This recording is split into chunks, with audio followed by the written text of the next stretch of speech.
Hey friends, how to install Eclipse IDE with Java. First of all, open your favorite browser. Here you can see the Chrome browser and simple type here Java download, and here you can see official websites. Simple open this website.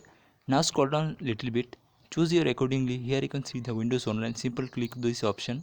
Now after downloading, simple open this exe file. Now simple minimize this window. Here you can see the install option. Just click on it. Now wait few minutes until finishing this process.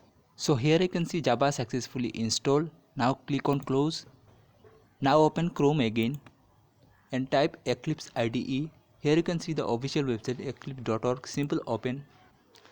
Now follow the steps carefully. First of all, click on download. Here you can see the download option. Click on it. Now select your operating system. Here you can see the Windows, Mac OS, Linux. Simple select your operating system. So 64 bits my system.